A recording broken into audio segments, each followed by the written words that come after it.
aujourd'hui sort Si Dieu existe en librairie. Je voulais savoir si c'était lors de la soirée pour Je suis Charlie où vous étiez le 11 janvier. Est-ce que c'est à ce moment-là qu'est née l'idée de la réalisation de ce carnet? Je sais pas bien. En fait, le jour où il y a eu les... Enfin, je sortais d'une année de merde.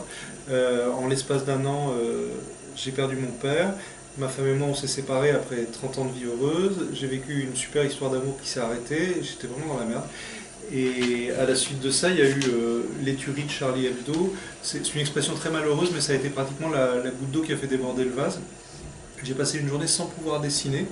Et après, j'ai fait le même dessin à la con que tout le monde. J'ai dessiné un crayon contre une Kalachnikov.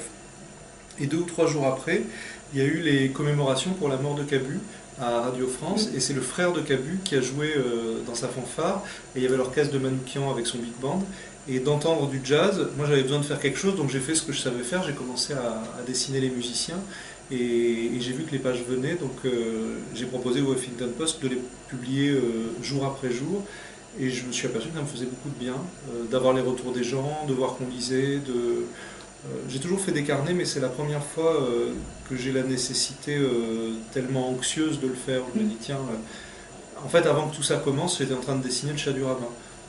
Et je galérais parce que c'était lent, j'avais peur, comme ça fait longtemps que j'en ai pas fait, je reprenais chaque page plein de fois et tout. Et là, quand il y a eu Charlie, j'arrivais plus à rien faire. Et moi, je suis toujours plus heureux dans les fictions que dans le réel. Et là, c'est un moment où les fictions, je n'y arrivais pas, donc à cause de ça. Donc je me suis dit, bah, on va... J'en ai fait beaucoup des carnets, mais c'est à chaque fois quand il y a un truc qui change ma vie. Comme pas forcément un truc triste, hein, ça peut être la paternité, ça peut être l'apprentissage d'un instrument de musique. Mais là, ça a été vraiment nécessaire. Et je suis assez mégalo pour m'être dit que le pays et moi, on était dans le même état.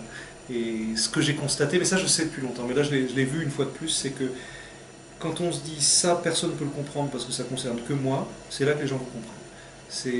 Quand on écrit pour les autres, on touche jamais personne. En revanche, quand on est très intime, quand on se dit je parle que de moi, ça concerne personne, c'est mes problèmes, bah c'est là que les lecteurs comprennent tout. Et moi ça m'a beaucoup intéressé. C'est vrai que moi qui étais dans mon poste de télévision le 11 janvier, je vous ai lu, vous m'avez permis de sortir de ma torpeur en fait. Ah bon? Oui. Ouais. Ah bon? Ouais. Peut-être parce que je suis mal poli, peut-être parce que j'étais très en colère. Voilà, je sais pas, vous avez parlé d'un seul coup et d'un seul coup je me suis dit mais oui c'est lui qui a raison. Voilà. Je ne sais pas si on a raison dans ces questions-là, mais en tout cas il y a parfois trop d'angoisse pour qu'on réfléchisse ce qu'on est en train de dire. Et il m'est apparu qu'après parce que tout le monde dit l'esprit du 11 janvier, moi je ne sais pas ce que c'est. Ce que je sais, c'est qu'il y a une population qui était assez angoissée pour avoir envie de se rassembler et qui ne sait pas ce qu'elle va raconter là-dessus.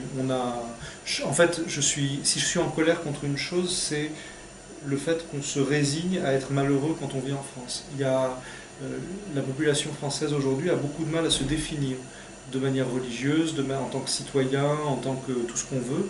Et notre rôle politique, comme auteur, comme journaliste, comme ministre peut-être, c'est d'amener des petites réponses à ça ou d'offrir des espaces de débat.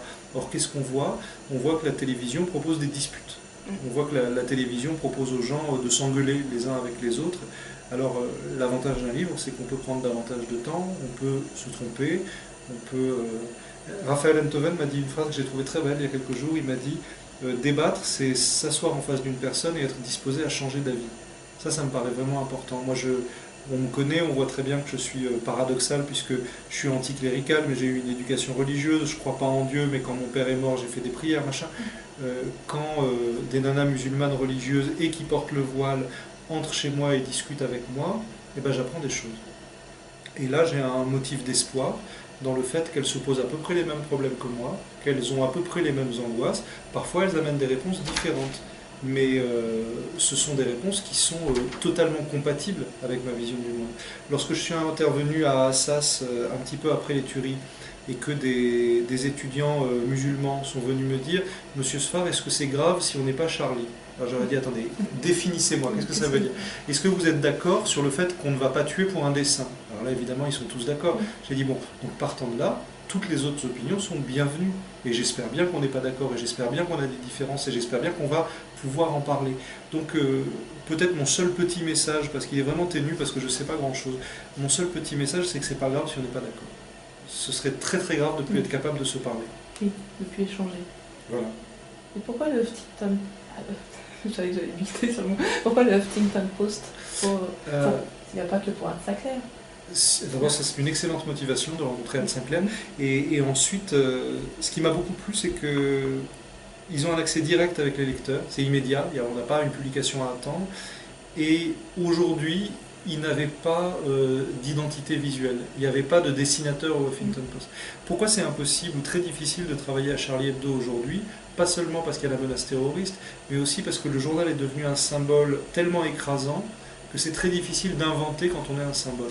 Or, le Huffington Post, c'était un espace vierge de tout dessin. Donc se dire, je vais dessiner dans un endroit où le spectateur ou l'usager n'a jamais vu de dessin, c'est une grande liberté. D'autant que c'est un livre où je ne sais jamais ce que je vais faire la page d'après, où je suis surpris par ce qui vient dans la page qui suit. Donc le style s'est forgé au fil des pages. Je crois qu'à partir de ce carnet, mes carnets deviennent vraiment différents par rapport à ce que j'ai pu faire avant. Je ne sais pas bien expliquer pourquoi, mais je le sens en le faisant, et la publication au jour le jour a pas mal aidé à ça. Il n'y a pas de couleur, c'est en plus. Il n'y a pas de couleur. Il n'y a pas de couleur, il n'y a pas de gris non plus. Je suis revenu à un dessin tout bête au trait, parce que pour moi c'est un dessin d'écriture. Il y a un aller-retour constant aussi, je ne sais pas si on le sent, entre le dessin d'après nature et le dessin d'imagination. Vous n'avez pas froid? Non.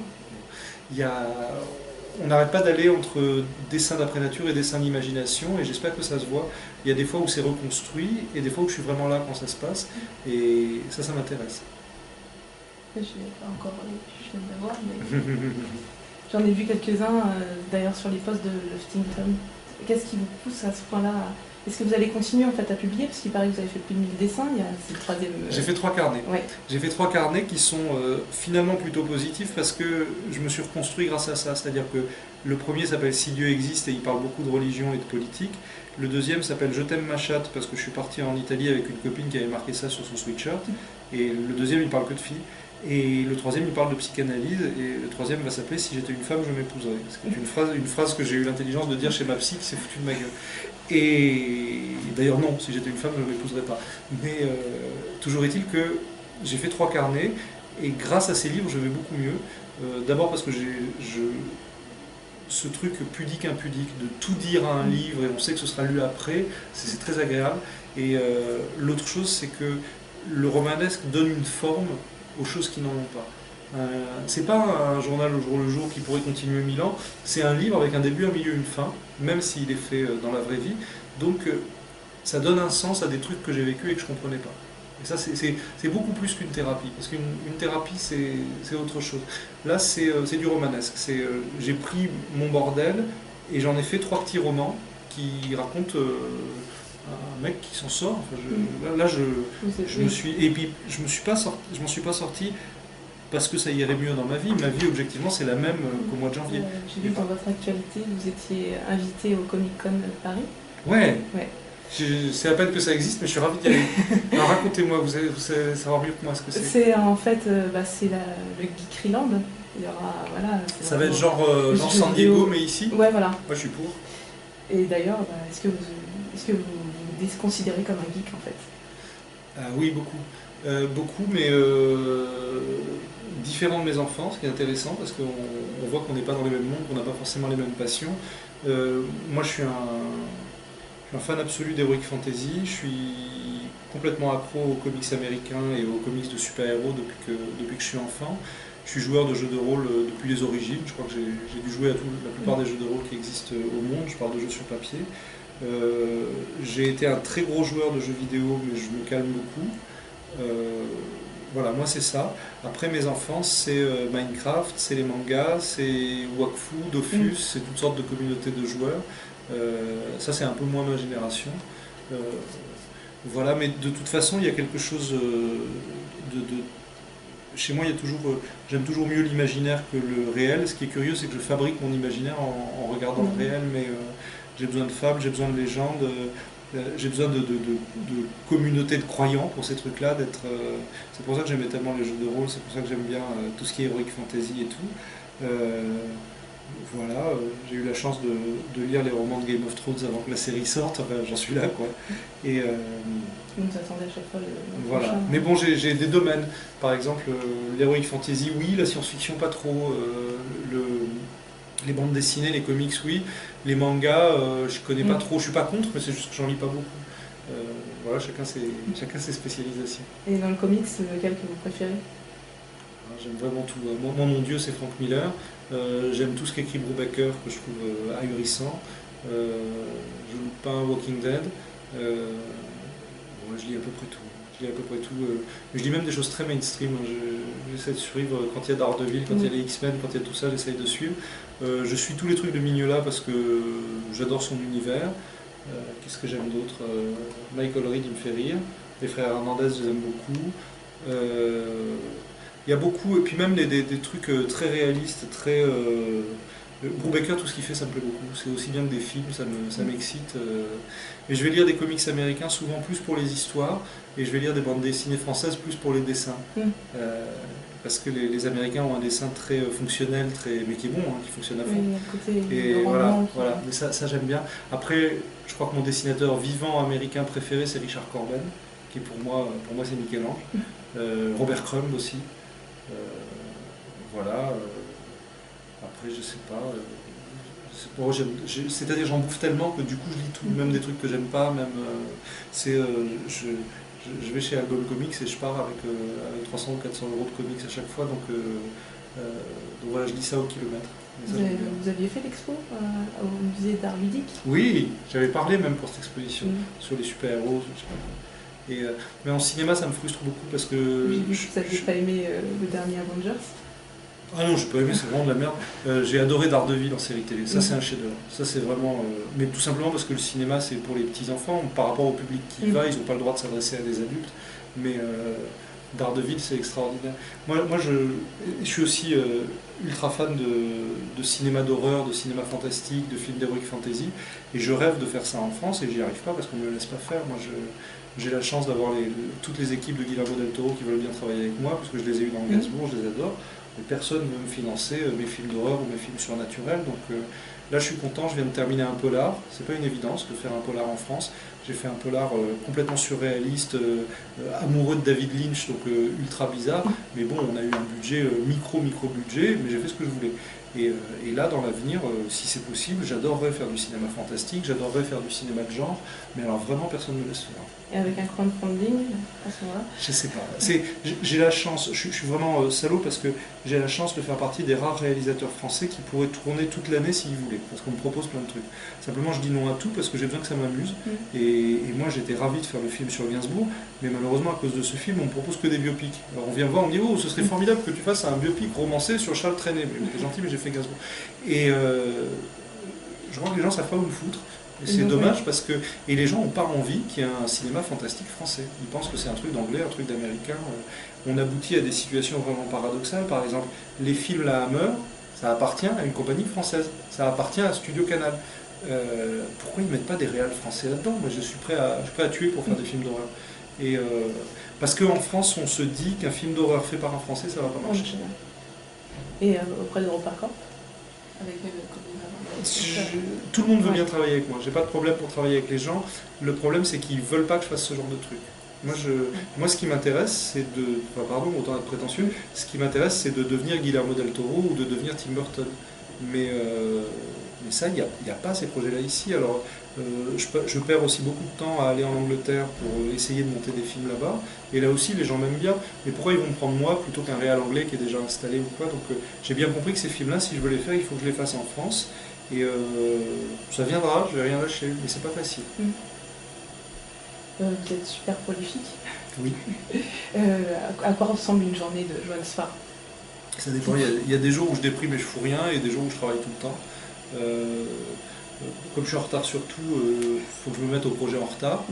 Et puis... Un peu procrastinateur alors? Ouais, et puis je travaille beaucoup dans des cafés, et puis ça se déclenche à des heures pas possibles. Je dépends beaucoup du moment où ça se déclenche. Après, ma vie, ça a été vraiment le bordel depuis un an, et depuis un an, je crois pas qu'on aurait dit que je suis prolifique, on aurait dit que j'étais vraiment en travaux. Là, je me réveille, je suis bien réveillé.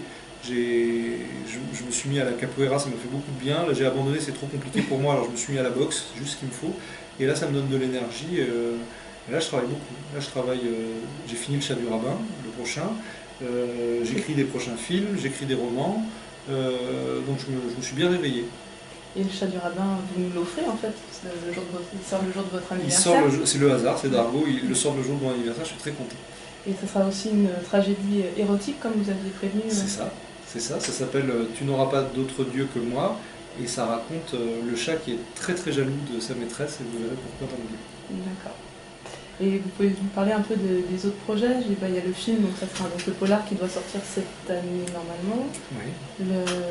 Les romans. Qu'est-ce que j'ai comme autre projet? J'ai 3 carnets. Ouais. Voilà. J'ai 3 carnets qui vont paraître. Il y a Si Dieu existe, Je t'aime ma chatte, et Si j'étais une femme, je m'épouserais. Ça, c'est 3 carnets jusqu'à la fin de l'année. D'accord. Il y a Le chat du rabbin le 28 août. Il y a une bande dessinée qui s'appelle Mireille d'Arc, qui va sortir pour Angoulême. Ça, ce sont des projets BD. Et je vais me remettre à faire des romans. Je ne peux pas encore en parler, mais j'ai des gros projets de romans très amusants. Et il y a plusieurs projets de films dont j'ai pas du tout le droit de parler, parce qu'on ne sait jamais ce qui va se déclencher. Mais il y a des choses qui m'excitent beaucoup. Et la musique? Est-ce que vous nous ferez un petit concert de ukulélé un jour? Ah si, figurez-vous que je vais peut-être faire un disque avec Mathias Malzieu dans son label Eggman Records. On va peut-être chanter des duos amoureux, lui et moi. Ah, voilà, je le sentais. Merci, Joanne. Merci beaucoup. Et puis à bientôt. Merci.